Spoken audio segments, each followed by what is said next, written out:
Welcome, welcome, welcome, everyone. Welcome to another edition of Remixing Politics and Culture with me, your host, Pam. I am a public relations and marketing professional who has a passion for social justice, voter advocacy, and culture. And tonight, I have an energetic, tenacious, fighter for democracy as my special guest. And I want to introduce you to her. I met her just a couple of days ago by phone and was so impressed with her. And her name is Dr. Kimberly Hardy. I'm going to bring her up stage right now. Dr. Kimberly Hardy was elected second vice chair of the North Carolina Democratic Party in 2023. She also serves as the second vice president for Democratic Women of North Carolina and was president of the Democratic Women of Cumberland County. Dr. Hardy is also a former candidate for the North Carolina House of Representatives for District 43. In addition to her work with the North Carolina Democratic Party, Dr. Hardy is a former school social worker who now serves as an associate professor at Fayetteville State University School of Social Work, where she teaches and focuses her research on the intersection of social work, public health, and religion, spirituality. Dr. Hardy earned her PhD and BSW degrees from Morgan State University, a very fine HBCU, and her MSW from the Ohio State University. Welcome to the show, Dr. Hardy. Thank you so much for having me. I'm excited to be here. I am so glad for you to be here as well. Listen, we're going to get right into it. So you, my friend, are going into a tough race, okay, against a 10-year incumbent who is in effect a Trump mouthpiece and a Jesse Helms 2.0 wannabe, right? Mm-hmm. Who, by the way, Jesse Helms served in the U.S. Senate for the state of North Carolina for 30 long years. Mm-hmm. Okay, so listen, now that we know for a fact that David Rouzer studied at his feet because he worked for him in Congress as an aide or whatever. And so, what is your platform to encourage North Carolinians in your District 7 to vote for you? So basically, it centers on one particular phrase, which is "we deserve better." When I was trying to figure out, like, am I really going to do this or not? Because, like you said, it's a big thing. It's not even just a big thing because he's an incumbent. When I ran for a state house a bunch of years ago, there was an incumbent there. He had been there for 6 terms or 12 years, and I beat him then. And it's not a brag. It's just to say that, I mean, every fight's going to be a fight, whether it's an incumbent, internally in a primary or whatever. But it's also a big deal because this is a congressional seat. And so congressional seats take a lot of money and they take a lot of time and stuff like that. So it's a big fight. So I was really sitting with myself like, are you really getting ready to run for Congress right now? And I said, yeah, because you know what? We deserve better than this. Yeah. And so I don't expect better from Donald Trump. I don't. But I do expect our congressmen and our congresswomen to do their actual job, which is to hold the executive branch in check and to stand up against things like, I don't know, tyranny and fascism. And so, he's those little things, and so he's just not doing it. And the people in the district have noticed that for a long time. And they have been waiting for someone to come and run like a really substantive race. And to be fair, we have had 2 really great candidates in the last 2 election cycles. But I think it's a confluence of things right now that people who maybe did vote for Trump, who are saying, I didn't vote for all of this. I think those folks are having misgivings. I think people who chose the couch instead of coming out to the polls, an increasingly big number every year nationally, unfortunately, are probably like, wow, I wonder if I'd have gotten off of the couch, if that would have made a difference. And then the folks who did vote against this are like, not enough of us came out to vote with me. And so I think all of those things are coming together at the same time that Trump and Elon Musk and all of these other sycophants that he's put into his cabinet have started to literally shred the foundation of our democracy. And so all of those things together are making people say, I think in this instance, And so my platform, campaign's platform is listening, leading, uniting. That's Mhm. thing that the Trump administration is doing. That's nothing that Rouzer's ever done. He got elected in 2014. So he Uh-huh. got seated in 2015. He 15. hasn't done an in-district event with constituents since 2017. What? Correct. And his people are starting to notice that.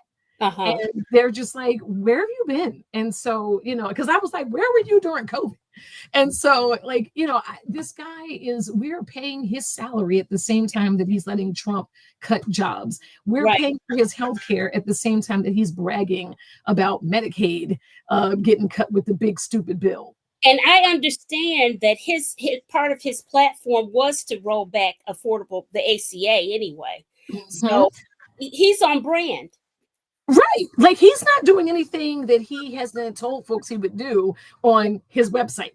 Right. But he doesn't tell us in person. He doesn't come and show up for the hard questions. He doesn't give us answers. And now that's the brand of the whole party now, because they're like, don't go do town halls. And those who actually deign to do them are Uh-huh. getting yelled at and booed at by their own party. And Right. then what do? They say, oh, those are just crazy leftist liberals and paid actors, because they can't let themselves believe that their own folks are so unhappy with them, but they'll believe it at the ballot box. Yeah. Listen, we cannot let them just, like Renee says, she says, thank you for running. We can't just let them walk in 2 seats. And that's essentially what we're doing when we act like, oh, it doesn't matter or whatever. We know that every vote counts, because what have we gone through in North Carolina with Listen. the Supreme Court justice seat?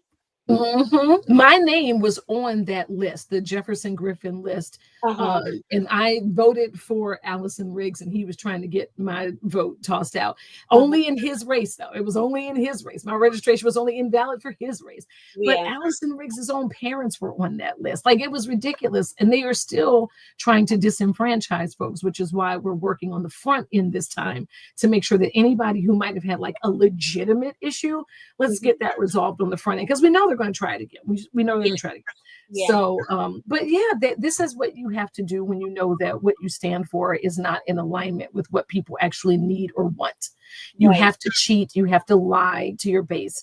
And this is what you get as a result is people like him, 10 years of just going back and doing nothing that's helping. He's always saying and trying to put forward legislation to defund the U.S. Department of Education. I mean, I was a school social worker. I'm a professor now. Like, I have a kid who was in public school, was getting ready to go to college at a public university, and you can't say let's defund the Department of Education unless you don't care about other people's kids and you somehow have a plan for your own kids that doesn't involve public education. But Right. this is not what people want. And so basically what we're doing is telling everyone what his record is, reminding them that he hasn't shown up, and giving them alternatives to vote for in November. One of the things that I failed to mention in my open was the fact that you are most definitely a social worker, and I am so social workers, because the thing about social workers is that you guys are empathetic, you are caring, you also know the social and emotional needs of people, that you are servant leaders. And so I feel that if you're going to be in public office, you have to be a servant leader. If you're not, I mean, why are you there? You're there for yourself. Yeah. You're there for the really great health care. You're there for Yeah. the perks and benefits of being a congressman. Like, Yeah. I don't need that.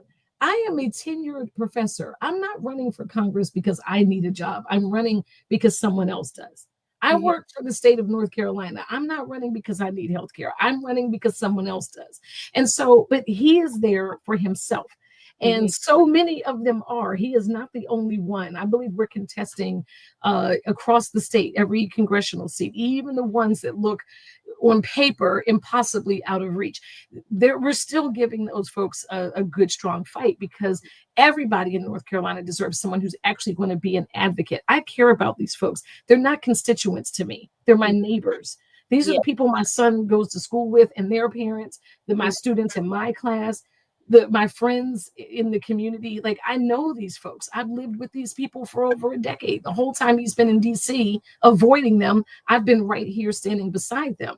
And so now they need someone who is going to go up there and fight for them. And I have a history of that in my life, from my family and my upbringing to my own personal actions on a daily basis. So this is absolutely a part of what social work is. Most people, when they think of social work, think of two things: therapy, child welfare. And Right. yes, we do all of that and Yes, then you some. do. But our code of ethics requires us, in my favorite part of the code of ethics, 6.03 and 6.04, it Right. requires us to engage in political activity, that Yeah. we are supposed to go and fight for those whose lives are on the margins of society due to no fault of their own, because they look different, or they love different, or they pray different, or whatever, or they drew the short end of the economic stick. Like, that's not okay to just leave those folks out there. Meanwhile, on his website, he actually had a statement that said the only people who should be getting Medicaid are the invalids. Even the What? word invalid is inappropriate. Like, that's what I'm right. Yeah, yeah. Listen, Stephen Valentine is our county commissioner in Durham, North Carolina, and he is also a social worker and an attorney. And Yes. we need more social workers in political spaces. That's absolutely correct. do. I Yes, think we do. get more ironed out if we had that, because of the lens in which social workers function in. Mhm. The things would be a lot better, I because it's agree. public service, public policy, and all of that. And you know what I need from you before I forget? I'm Okay. going to for you to tell me or text me those points that you made about the advocacy for social work, because you just gave me an idea. Okay. Can do. It's 6.03 and 6.04 in the NASW Code of Ethics.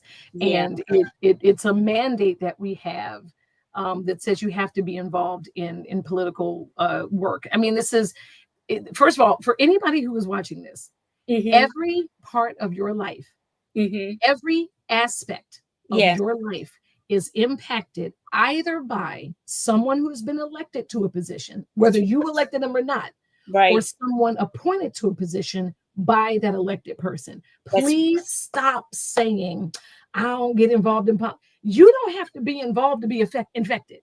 Okay? thank you. You Please don't have teach. to. Teach. See, now y'all got me worked up.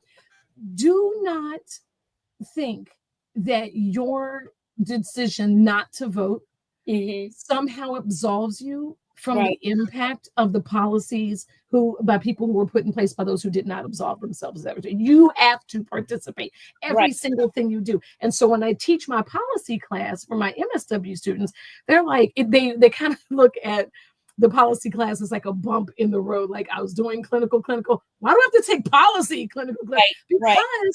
if you are worried about, if you have clients who are on SNAP or Yes. Medicaid or Medicare, you have veterans, you have the elderly, you have all of the policies that are being in place at the national, state, or local level Right. impact your clients and their ability to do their work, Right. work with them. So please know that you have a stake in this, Right. regardless of whether or not you decide to cast that ballot. I just need to say that. You know what? I think you've got my mind churning, because really, we need to be utilizing all of what you're saying about, and I'm biased. I tell anybody I'm biased, or social workers, but that whole social work aspect, I think that more people would understand, because that is closer to where they live. Especially people who are often more marginalized, they understand what happens when they go to a DSS building. They understand Exactly. what it means when they have to go through the E-Pass of North Carolina to get their benefits and what have you. They understand what it means when they call the office and they need something. They need crisis services or whatever. They may need to bury a loved one, and they, in anything. Mhm. With our DSS, and I would imagine that all in North Carolina, we provide fishing licenses, and Oh, and we also, we're a mandated place where people can get their registration to vote. Where they yeah. have their registration forms and Mhm. stuff. So all of those things that you're saying, I think that's it. That hits where they live, and I think what I this is one thing that we have done was to make sure that we had the League of Women's Voters. Mhm. Yes, you can vote. Is it yes you can? Yes, you can vote. I think it is yes, you can vote. Yeah. I'm gonna look it up. We have them come into the lobby, and so that they can inform people as they come by to get to register to vote, to do this, to do that, because education is the bigger thing, and access Mhm. to those things. Dr. Kimberly Hardy, I want to oh, I know what I was going to ask You can vote. you. That Can we vote. all agree? You can vote. Yeah, Mhm. they come to us. That so I'm curious, how was the voter turnout in your District 7 among minority voters? Do you know how it was? So Um I asked for my team to pull some numbers. In 2024, Black turnout across District 7 was 68%, white turnout was 80. mm, Right. And that was in 2024. That was when we just finished. Right. Right. 68 versus 80. Correct. Correct. And I think there's a few reasons for this. Okay. So as you said, I'm second vice chair for the state Democratic Party. So this is my second 2-year term of that. So in my first term in 2023, I did a 30 county tour of rural southeastern, just really eastern North Carolina, Mhm, specifically targeting counties where Black voter turnout had started to decrease. And mhm, so I wanted to know why. And I would spend the entire day in the county on the ground. And mhm, I was, in barbershops and beauty salons, at the mall, restaurants, food trucks, bodegas, you name it, I was there. And at uh-huh, the end of the day, I took all my notes to the county party meeting and told them what I had heard, asked them what their thoughts were. We had a whole big conversation about it. And after a while, I was bringing statewide candidates with me because that was one of the things that they were concerned about, was that statewide candidates weren't showing up in their counties. In mhm, fact, it was in Pender County that someone in the room said, we feel disrespected because nobody feels like they have to come here to earn our vote.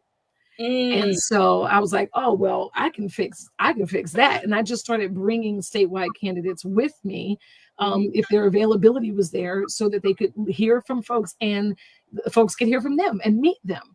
And mhm. so, because it helps when you put a name and a face, and I met this person, I Right. can tell you about this person, I can get my questions answered or whatever.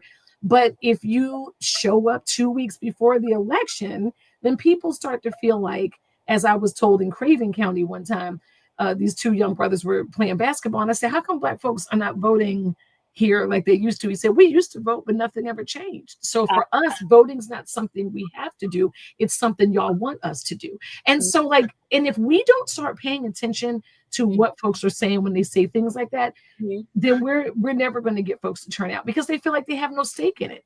Right. I met a young lady in Nash County, and she actually wound up being on. I was interviewed by NPR. I was followed around one day by NPR, and I met her, and she goes by Storm the Barber.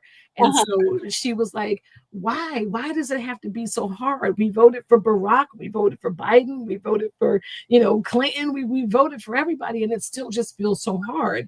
And she said, I have diabetes, and I have not filled my prescription in years because it costs $1,000 a month. She said, I'm Mhm. not going to make that here. So I control my diabetes with food. So my grandfather was a diabetic. And so I'm very sensitive to that. So I said, okay, well, let me see what I can do about that, because I know that there's something out there. And so Tamara Keith, the journalist who was interviewing me, said, are you really going to be able to find something for her? I said, of course I am, Tamara. I'm a social worker. So of course I'm able to find something. And sure enough, I went back a few days later without Tamara, and she was not expecting me. And we signed her up for the insulin affordability program that Lilly agreed to do, because Biden had it enshrined in law for seniors. But he also asked the drug companies to voluntarily lower the cost of those meds. And so signed her up, and that was it. And so she instantly got excited, and it went from why is it so hard to how can I help? Do you see what I'm saying? We Yes. need to meet needs. Yes. Okay. This work is constituent services work. This is what social workers do. I know. You know what I'm saying? I'm not just out there because I wasn't, when I was doing this tour, there was nothing in it that said one day you might run for Congress. This was, I need to hear these folks' voices so we can see what those gaps are and those needs are, and then let's meet those needs. So I decided I'm going to go back to Nash County. So in town of Rocky Mount, there's a little community called Happy Hill. And so they have Happy Hill Day. Families come out, bring their grills. There's a DJ. Hill. Oh, what? Yeah, Happy Hill is great. Happy Hill. So I made these little postcards that said, hey, if you're coming to Happy Hill Day, come see me, because it's a predominantly Black community. So diabetes is probably overrepresented. And I put one on every single door in Happy Hill. And I said, if you're coming out, we're giving out free hot dogs and sodas, and we will sign you up for the insulin affordability program. And I had a blast of people on at the diabetes thing. You said what? You gotta stop bringing the soda. I know, right? I should have bringing water. That's what I should. I'm up there like, we're gonna help move that diabetes along, but then we're gonna sign you up for the insulin, child. But like that was a thing. Like that was a need I found out about. And then I helped meet that immediate need. And then I said, let's do that for the broader community. That is the responsibility of every one of us, but certainly the responsibility of an elected official. Jada Rouzer doesn't know what his community needs. How could he?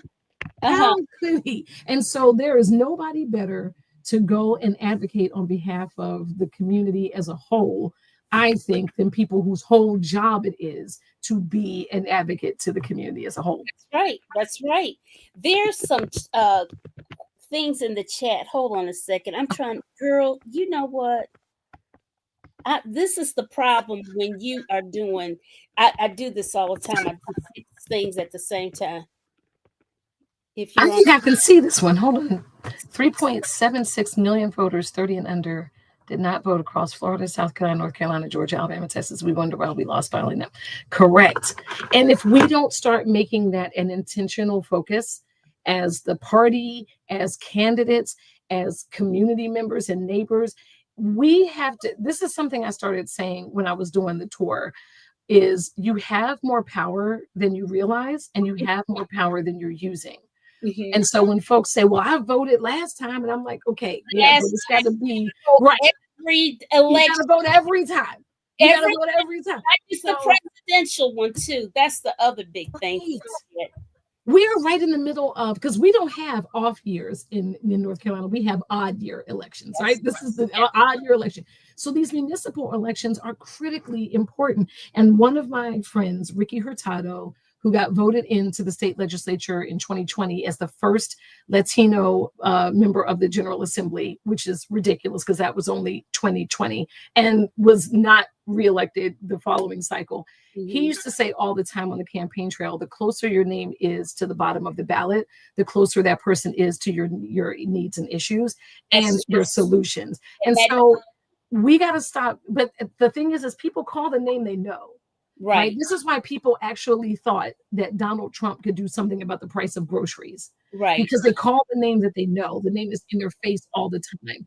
But you be in the face of your local elected leaders all the time. Show up for those city council meetings or watch them. Most of them are streamed. Yes. And so while you're watching dinner, making dinner, watch that meeting and figure out like what is happening, and then talk to those people. You have much more accessibility to your city council person, your school board member, your mayor, than you ever will to the president of the United States. And so I really want people to start taking those municipal elections really seriously, because that local leadership is critical. Absolutely. The dog catcher, the sheriff board, the sheriff.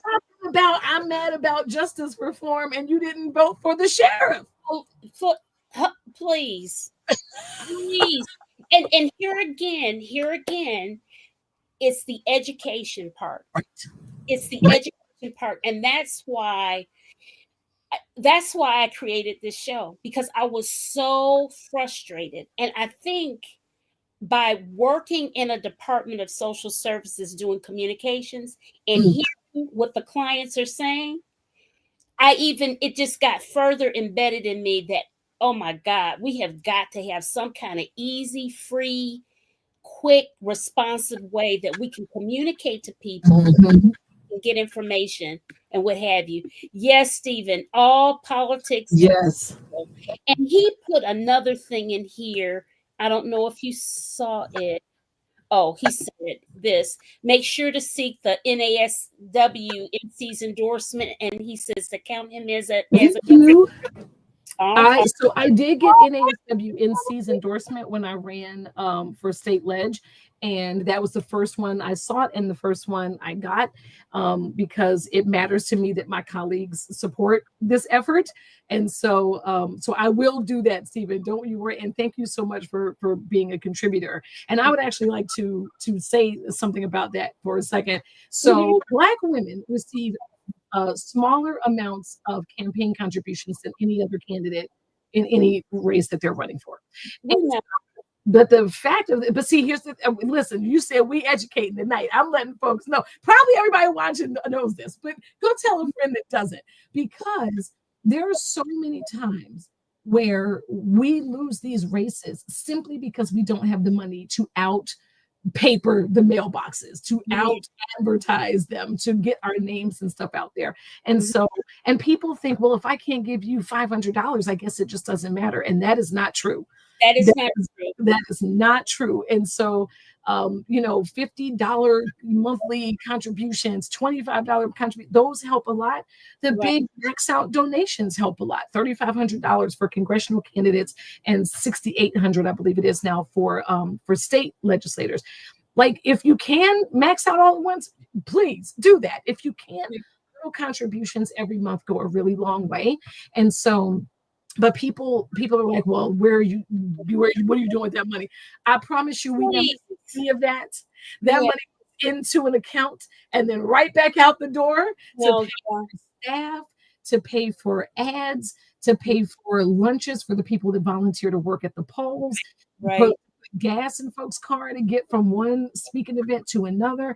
Like, it's not giving me money. It is contributing to and investing in my campaign. Right. And it's wonderful when people were saying, like, on my launch video, there were so many people like, you've got my vote. And I'm like, that's great, but that is 17 months from now.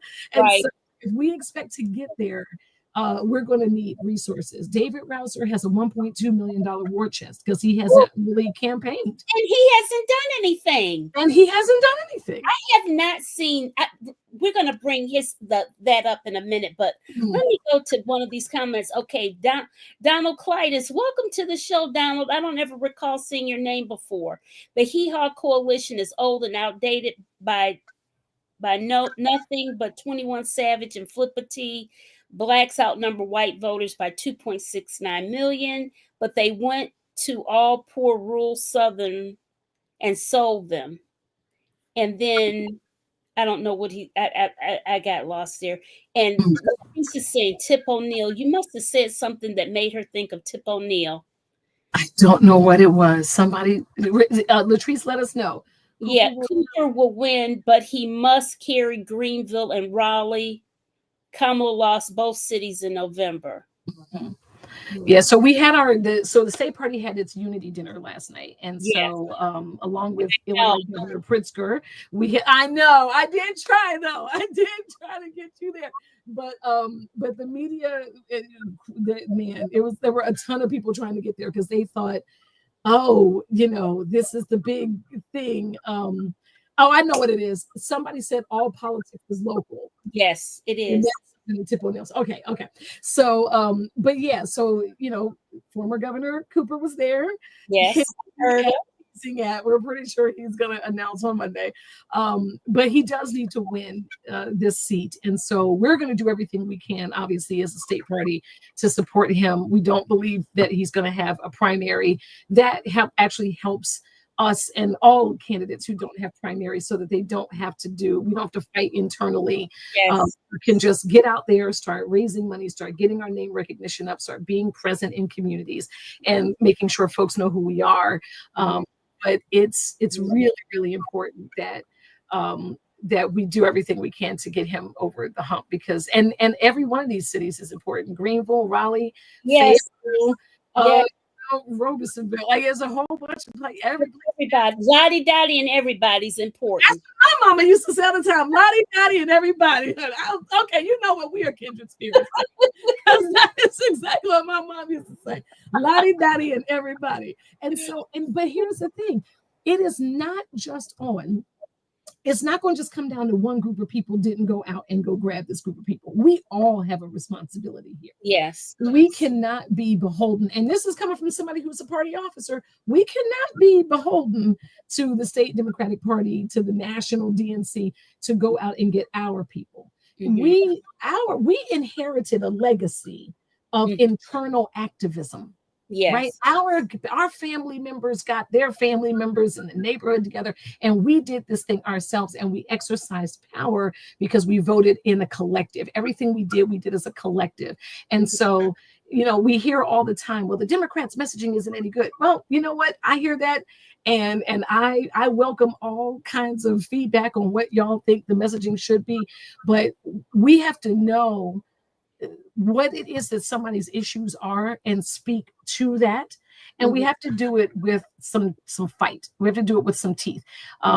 We can't be afraid to say the things that are real and true. And we can't make people feel like if they don't agree with us 100% of the time, that somehow they're a backsliding Democrat. Yeah. It really is. I'm going to say something controversial. It really is okay to be a Democrat who does not necessarily believe, because of religious reasons, in abortion. Right. You can. And it doesn't make you somehow bad and terrible. Just because you're a man doesn't mean you're inherently toxic and violent. Right? Like, we have to start saying things that are worker coming out and you explain exactly these social norms and behaviors and stuff. Please. I mean, because we get so stuck on things and we're just stuck on stupid and not really listening. Right. And being rational about things. My God. This is one of the reasons why I don't like hashtag movements. Like, I get it. You want a quick, snappy thing that, boom, we got in, we said that thing. But I was talking to a colleague of mine. We were at the big annual social work meeting that all the faculty members go to. And one of them, she said, I was right out there on the defund the police movement and stuff. And I was so bummed out that we didn't win. I said, yeah, a lot of us lost. And that was the October surprise of that election in 2020. And so she was like, what do you mean? I said, what y'all did not mean was shut down the police department. But that's the way it came out. And from a PR perspective, I was like, oh my God, that's not what you really mean. So that's not what you mean. You can't. It's awful. It really you can't take big, important, nuanced conversation and reduce it down to a hashtag and 140 characters. These are things that rational adults need to be able to sit down and talk through. It's not going to fit into a tweet. If it does, then it's not your policy. If all your policy can fit in a tweet, you're not doing it right. You've lost the plot. And so, you've lost the plot. And so for me, this is about saying, let's have actual honest conversations about how we got where we are on insert name of issue. And let's figure out how we can get to a place that we do as much good as we can for as many people as possible, with the complete understanding that we're never going to get 100% of the people to be happy, but we can make some people happier than they are right now. It is possible. And so, for me, this is a no-brainer. Social workers are built for this work. I like to call myself a social work purist because all three of my degrees are in social work. And what I tell people all the time is, your bachelor's degree teaches you how to find information.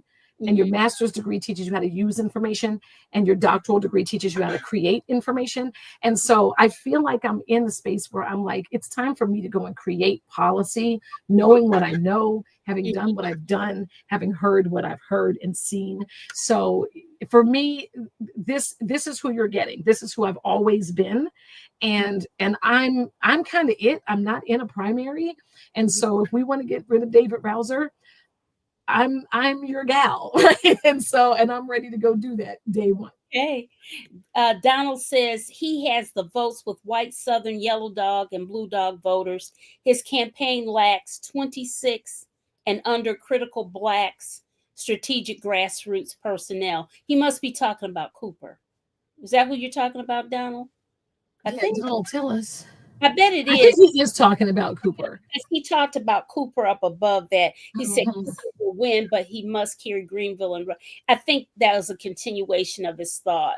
Oh, and he said yes. He said yes. Well, the fact of the matter is Cooper has never lost a race. And that is like every time he runs, he wins. And so let's keep that streak alive.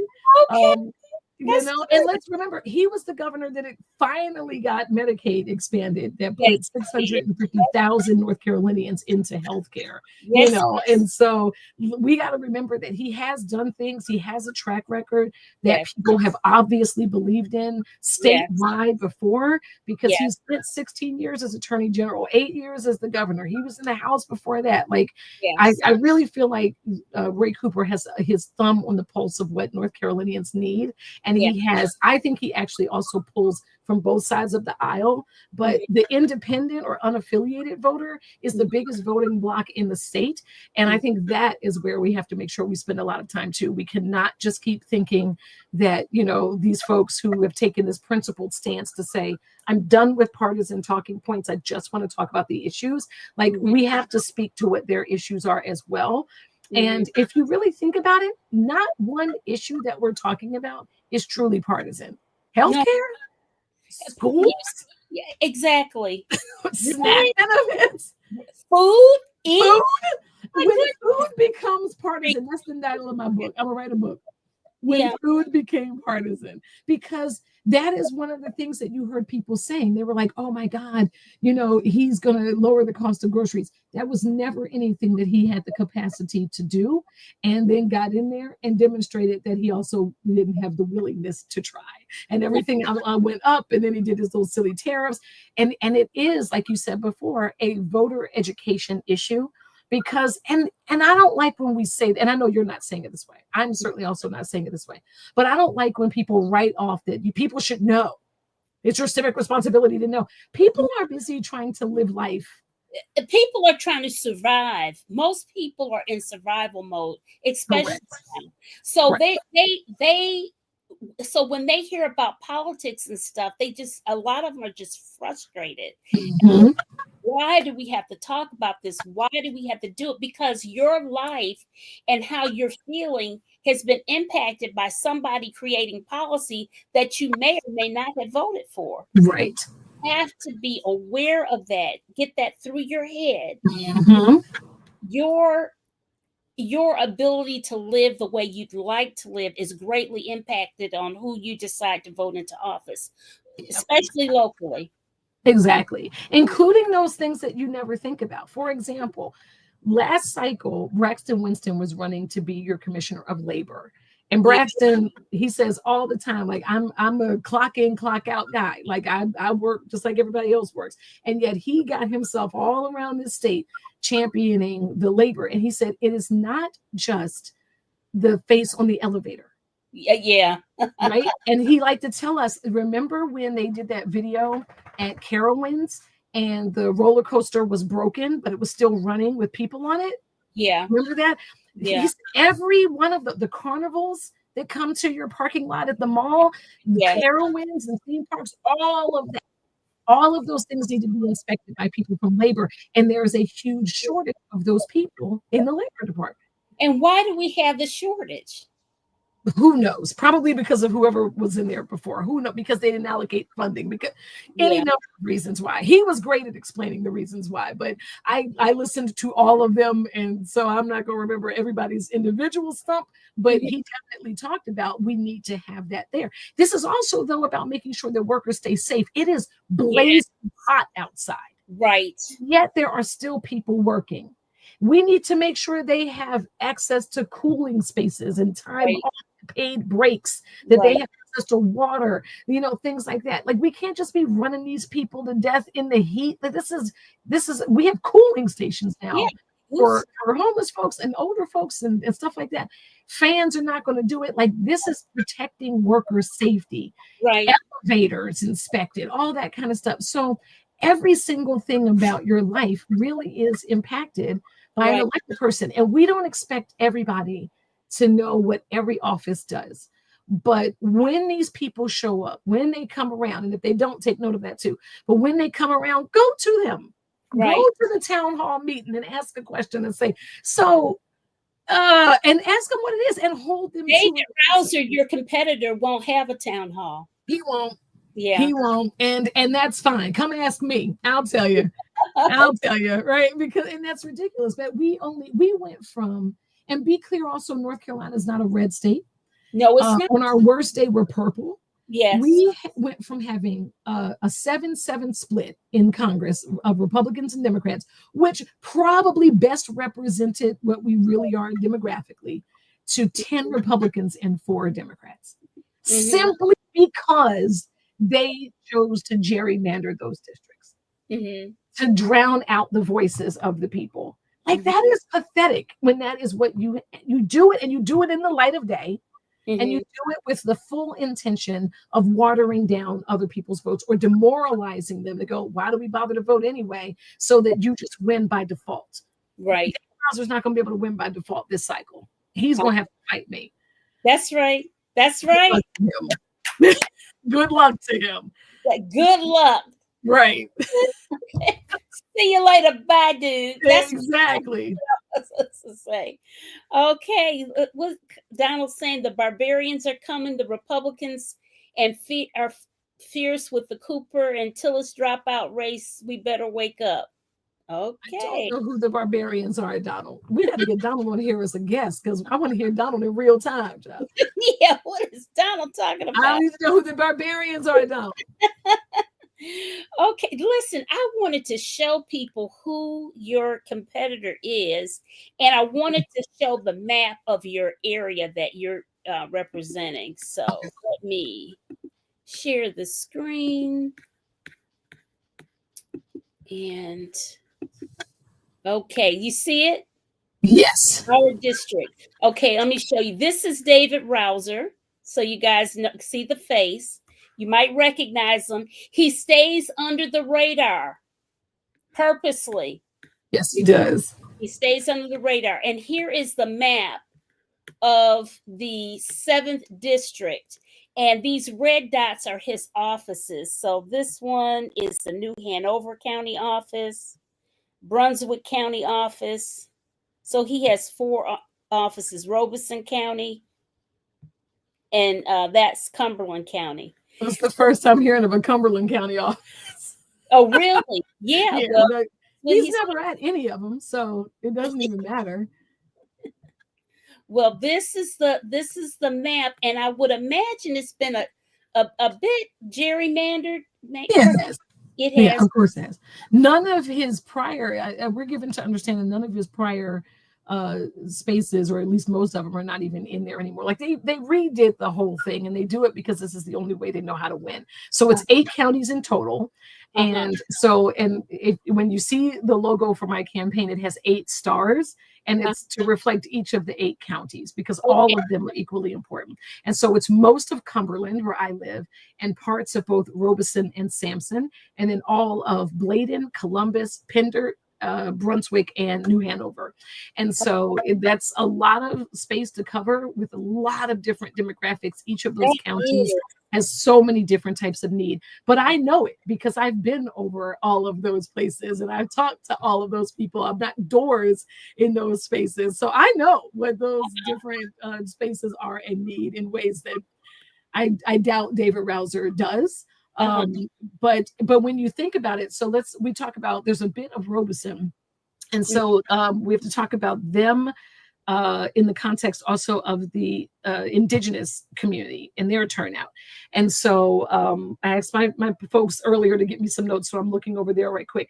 The Native American turnout was between 65% in 2024 and 34% in 2022.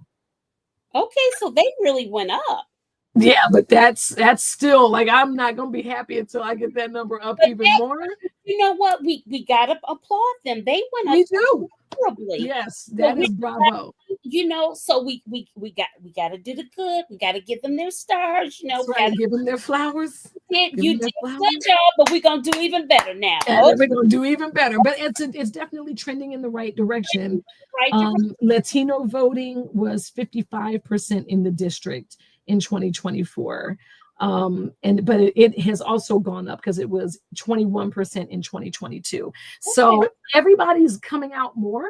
We need them to come out more this too, because one of the biggest challenges that happens for candidates writ large in midterm elections is that it's a midterm election. Yeah. People they kind of lose it, they're like, what is this? What's going on? I thought we just voted for the president. And you're like, yeah, this is something totally different. And so we have two very, very big top of ticket seats for North Carolina this cycle. One is obviously the Senate seat with Cooper, but the other is Justice Anita Earls, keeping her on the Supreme Court. Yes. And so that is critical because critical. The courts are critical. If we haven't learned anything during these past 6 months, we know that the courts are everything. Exactly. The courts are, so for example, Toby Hempson. Somebody's going to kill me because I'm messing his name up. But he was one of the appeals judges that was in the Riggs case that we were able to keep our registrations for that race. So it mattered that the courts were there. When the Supreme Court had a Democratic majority, or at least more Dems, they voted that, yes, the Leandro case needs to be settled now, and this money needs to go to these counties to give an equitable education to all of these children. And this is a 3-decade-old lawsuit, I believe it is now. And then as soon as they got the majority, they said, wait, we want to revisit that case. And they have not still done a new ruling. And so that money is still not dispersed to those counties. So the judges matter.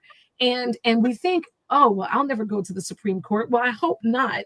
I hope you never have to fight for your freedom or your justice in the Supreme Court. But if it's there, I want people who are going to make decisions based on the law. And as all the judges say, without fear or favor. Yes. And so you want somebody to have that. But your appellate court, Carolyn Thompson was fighting to keep her seat on the appellate court. And she said the two most important words you will ever say in a courtroom is I appeal. Right. And so we have to make sure we have appeals judges on the bench who are willing to listen to you. And you know that when you walk into that courtroom, you don't have a predetermined outcome that is against you for some reason. Like it matters that the courts uphold the rule of law. The U.S. Supreme Court is not doing a really great job of that right now, unfortunately, but it was built that way here in these last few cycles. And so we need to make sure that our courts at the state level are robust and that there are judges there who are actually going to make rules based on the law. Rulings should reflect the law, not your partisan ideology. Right. Whichever side you're on. Renee Shaw asks, how is your ground game looking right now? And where can people sign up to volunteer?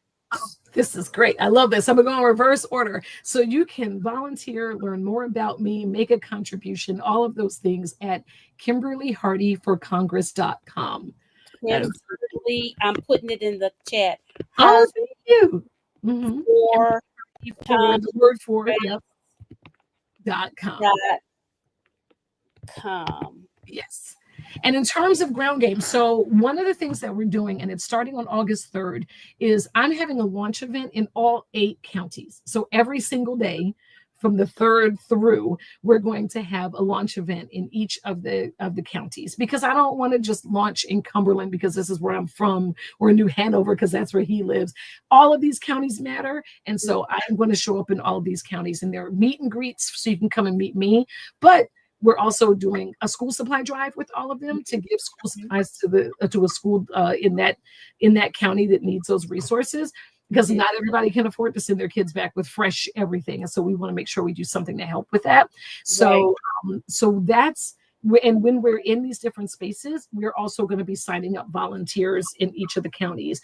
We want to have a county captain in each of the 8 counties who is on the ground, someone who lives there, who knows the community, who can alert us to things that we might not hear about, either as a candidate or as second vice chair, so that we can come in and say, hey, what can we do to help with some of this? I do that work all the time as second vice, and I'll continue doing that as a candidate and as your congresswoman. So let us know what's happening there. And that's the people that will create our volunteer teams for canvassing and phone banking and things like that under the direction of our campaign manager. So, so our ground game is going to start picking up here in the next couple of weeks. And so if you want to volunteer, we would love that, love that, love that. Go to the website and there's a form on there where you can sign up. Okay. And now I have to tell you that Renee is from New York. She is in New York. And so people are from all over that are participating in the chat and what have That's you. Wonderful. Yeah. But, and Renee and anyone who's from outside of the state or the district, there's still things you can do. Right. What kind of candidate would I be if I didn't say it? You can always make a contribution to the campaign, but we do phone banks. You can do those. If we're doing postcard writing, you can do those. Like there are still, you can elevate the items that we put on social media on your social media account. So there are ways that you can get involved in a campaign, no matter where it is and where you are. Right. I had contacted, he's my fraternity brother, and he is, he's in the House of Representatives in the state of Michigan, and he's running for Congress now in the state of Michigan. So I tried to reach out to him because he says he wants to come back on the show. I said, oh, this will be neat to have the two of you together. I've had him on the show before with Senator Natalie Murdoch. Yes. She's Love not her. Couldn't get it out.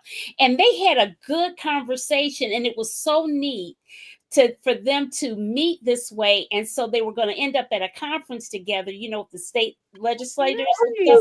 So they all met each other and stuff, because I think it's so important. You know what? It does, like I put on other pages to promote the show, it does not matter where you live. We have to think of this thing. Yes, we want our, you know, this is about North Carolina, and we want people from North Carolina to know, but we need to be knowledgeable about as much as possible, because you get ideas for other places. You can see things that are happening in certain places, and you can be alert to it happening maybe where you're living or whatever. Knowledge is power, period. It really is. And I mean, that those relationships, like COVID, you know, I tell folks all the time, COVID, there was nothing good about it.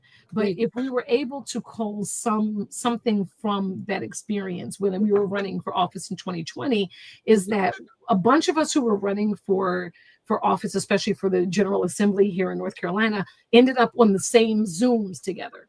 We would never have had those connections if we weren't doing it on Zoom, because we would have been running in our own districts and our own silos across the state. And so now, even though so many of us did not win in 2020, we have maintained those relationships. We know each other from across the state now. And then when we're on, you know, Zooms with folks from other states, like the battleground states and stuff, now we have colleagues in those spaces, and we have been able to stay connected to them. So, for example, Dr. Amy Steele is a very dear friend of mine. She ran for the state legislature twice, and the second time was in 2020. And when she didn't win, she was like, I feel like I'm supposed to do something else that's going to affect North Carolina politics. And so she went down to Georgia, studied up on the New Georgia project, and then came back here and started the new North Carolina project. And it has been amazing. And so I am on the board of the C4 side of it, because I was like, anything you ask me to do, I'm gonna do it because you're phenomenal. And so, so she's found a way to help out. And then Cynthia Wallace, she ran for Congress back in 2020, and she wasn't elected either. But she decided that when she was running, one of the biggest challenges was engaging with people in rural spaces. So she and Helen Probst Mills created the New Rural Project here in North Carolina. And so and they've collaborated with colleagues across the state and across the country, because we all met in these various Zoom umbrellas during COVID, and that's not what we would have been had we not been forced to run a campaign on the internet. So there was some good that came out of that. And so if there's ways to connect with folks who are running for office, or who are already in office in other states, particularly in states like Texas and Florida, Michigan and Pennsylvania, the big battleground states, if you will, so that we can work together and support each other. And then when we all get to Congress, we already have a coalition where we can hit the ground running. Right. Renee asked, who is your campaign manager? Oh, her name is Olivia Retschel, and she's going to be stationed, if you will, in Wilmington when she gets here. She is finishing up. She was the campaign manager for a school board race in Massachusetts, and her candidate won. And so she's from North Carolina, and so she's just finishing up there to come down here. But she's already like boots on the ground for the campaign, and she has been doing great. And I would be remiss if I didn't also give a shout out to my comms director, Rob Tabor. Rob, I tell people I trust him with my voice more than I trust myself. He is so good, and he is Johnny on the spot when I need something. So between the three of us as like the core, like day-to-day operations folks, along with our like compliance firm and our fundraising folks, we're gonna take it to Rouzer this year. Oh, I can't wait. I can't wait either. And Renee said, make calls, make contributions, postcards. Yes, I will definitely share on social media. Pam knows I always push my tribe and people. Yes. Thank you. She's in New York, and Renee is phenomenal. Renee has adult kids, and yet she has triplet 7-year-olds. Okay. Ooh. And she's and she's a Politico, and she's won before with the triplets and everything when she was in Texas. She's a phenom. So she's a fierce woman. I love that. Thank you, Renee, for all that you have done and keep doing. Triplets? I have 3 dogs. Well, there's Max. So I have 3 dogs. That's as close as I come to triplets. And I have my son and Ryan, who I call my second son, because he's over here eating up as much of my food as my biological son. So, but triplets with adult kids, 7-year-old triplets, okay, in New York. I don't know how she does it. I don't know how she does it. I don't know. And she's napping right now. She also asked, "Are you a part of the League of Women Voters?" They do an endorsement process, of course. Yes, we're going to be seeking a lot of endorsements. I'm really proud to say that when I ran for state ledge back in 2020, I probably got about 30 some odd organizational and individual endorsements. The day I got an endorsement from Barack Obama, I was floating. You couldn't tell me. Eric Holder. I was like, what is this? Abrams. I'm like, what is happening right now? And so, like, it's phenomenal. I know, that's pretty amazing. And I hope all of them come back around this way again, right? Because that would be so fantastic. And I'm going to go after, Higher Heights and the Collective PAC. I got those before. I hope to get them again. Vice president of Higher Heights. Say again? She's a VP of Higher Heights. Who is Renee? The one that was just there? Her name is April Turner. Oh, wait a minute. I've seen that name. So yes, see? 2 L's. I think I've seen that name on the website or somewhere, maybe on a Win with Black Women call or something. Probably. But yeah, we're going after all of those. Planned Parenthood. We got theirs last time. Like we're going to go, in NCLCV, which is North Carolina League of Conservation Voters, and the Sierra Club. We got both of those last time because environmental issues are huge for this district. Huge for this district. Was on the Environmental Justice Board. Yeah, boy. We need somebody focusing on environment for this district in particular. Where I live, so in Cumberland County, the Keymores plant is right down the street, right down the street, and they are the ones who have the PFAS chemicals, the forever chemicals that has ruined well water for people in places like Gray's Creek, for example, where folks are still drinking bottled water all these years later.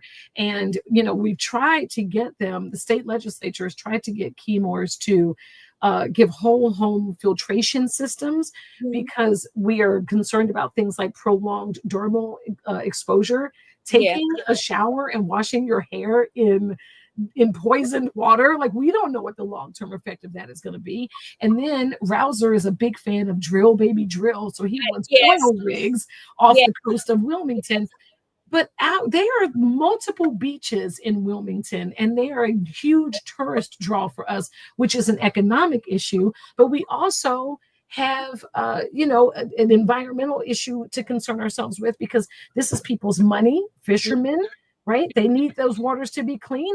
The environment, we should care about anyway. My son is getting ready to become a biology major at Morgan State, following in mommy's footsteps with his my alma mater. And he wants to do marine biology. And so it matters. There's this wonderful aquarium in Fort Fisher where you can go and see the work that they do around, turtle rescue and things like that. Like, it's amazing. There's so much that we have to consider around our environment. And when you've got somebody like Rouzer in there that is not doing anything about that, is actually working against that, that's somebody, and you live in Wilmington, how could you not see the possible disaster of that? The lights, and so nobody is at home. Nobody is at home. At home, please. It's so ridiculous. I learned so much about environmental justice and what have you from my daughter, because she went to serve the Katrina victims after Katrina, and that changed the whole trajectory of her career. And so she's a professor, and she teaches on Black towns and all the environmental hazards, and has been on the board of the head of the board of the environmental justice board and what have you here in North Carolina, and a lot of things. So all of that stuff I didn't know about until she taught us. She taught our about all of those things, and it's just crazy. Right.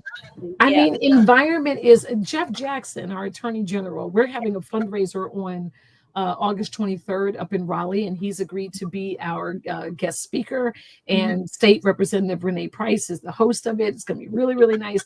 I'll make sure to give you the link to that, so you can share it out. Please, everybody come. It'll be wonderful. But he just got finished the other day being in Hillsborough, because there's this water pumping station that is losing funding. It's not working. Did you the Chantel? Correct. Yeah. Correct. And so, and he said, he was out there and he said, there's nothing woke about this pumping station. Yeah, exactly. It's in a place that floods, And so we have to be mindful of the fact that the environment means a whole lot of different things. Yes. You talk about like Black spaces. There's environmental hazards that are disproportionately impacting Black and brown and low income communities, because they'll put stuff like dumps there, or they'll put like there's all sorts of environmental injustices, like those big towers and things like that. Like, there's so much more to it, but he's not doing anything to attend to any of those issues that we're having here.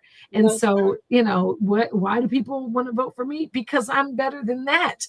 Because I know what that means, and I think we deserve better, and we can have better. But I want everybody to hear this too. The things we don't have do not reflect a lack of anything other than will. We have the money. We have a rainy day fund. We have the capacity to do things. We have the capacity to do it all. But yet they would rather take stuff away from us and then give it to make it impossible to afford tax breaks for because somebody had said recently that we're focused on the wrong 1%, right? We need to be focused on the 1% of people in this country who are billionaires, who are getting all of this wealth. This is the largest transfer of wealth we have ever seen in this country. And that means the people at the middle and the bottom and Right. increasingly there is no middle, it's just all bottom, Right. are funding the futures of the kids at the top. Yeah, You right. know, I'm Right. just a regular person. I am Yeah. a regular person. There is nothing special about me. Mhm. I want to be a regular person fighting for regular people. Mhm. Right. So when I am fighting for, folks to have health insurance, that's the same fight that's for me. My father is a senior. I want his Medicare to be okay. And he is a veteran. I want him to be okay. I want my son to be okay. Like, this is, everything is at stake. And I feel like 2026 is the moment that we have to grasp to Mhm. try to change the trajectory of this fight, that movement toward fascism that we're on.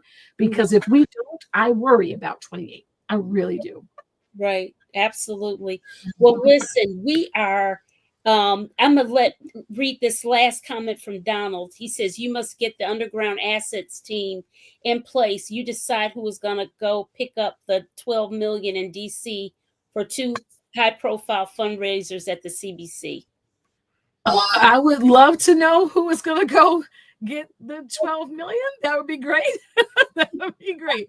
I would like to talk more to all of them. So if they want to email me, let's do that. Kimberly at KimberlyHardyForCongress.com, because I want to hear from all of y'all to flesh out a little bit more of what he was saying. So Okay, let me put that in there. Is Kimberly at KimberlyHardyForCongress.com. see, I put the wrong at Kimberly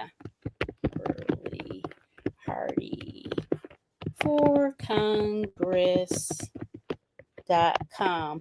Okay, you guys can email her there. And and I'll put it on the screen. That's where you can email her and ask her some additional questions, and her website is KimberlyHardyForCongress.com. You can make contributions and all that good groovy stuff. Okay, and he said done. Okay, All right. I love it. all right. Well, listen, Dr. Kimberly Hardy, I have enjoyed you so much. And listen, would you be so kind as to refer some other people to come on the show? Yes. Listen, because I listen, I work, I do contract, I do too much, really. But you're a Black woman in America, then? Right. Yeah, doing too much. And I tell you, between trying to produce this show and hunt down guests, and it's hard. And so if I can get more referrals, that would help me so much, because it won't be so hard to do. And sometimes people freak out. Oh, well, she doesn't have thousands followers.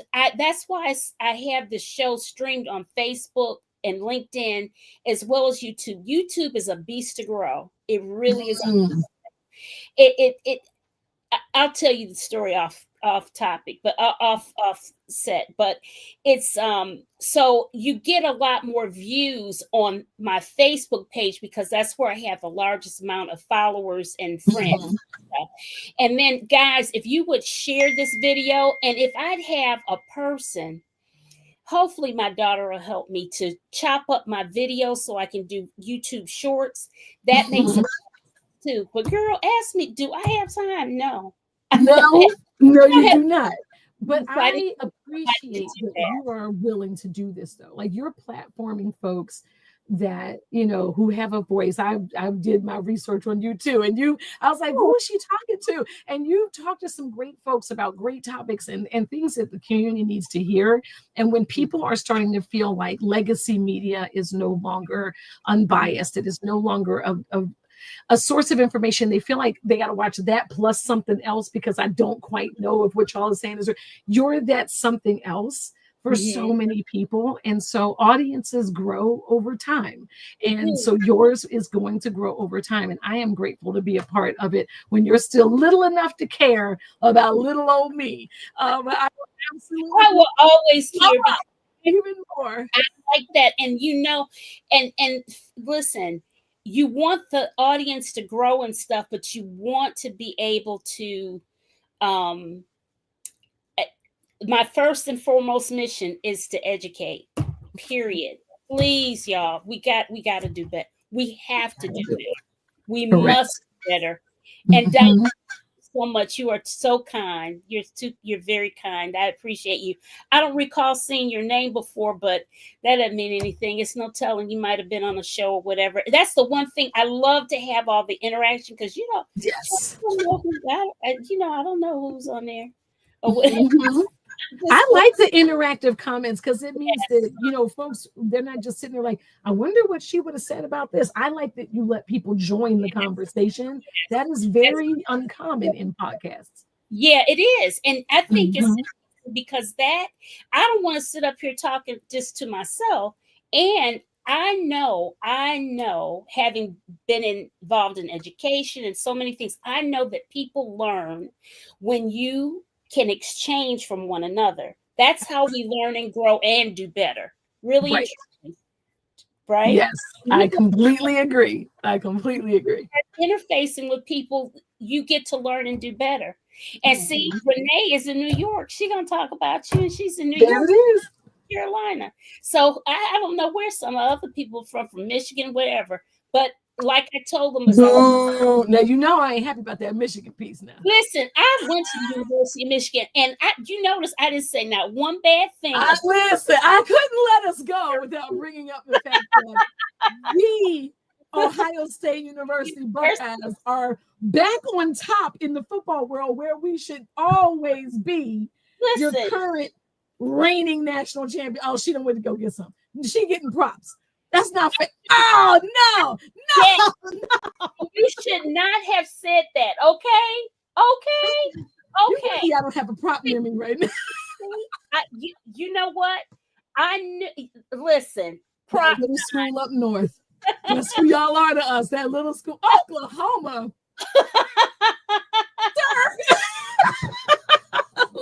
Listen, the rivalry is strong, y'all. I love it. I absolutely love it.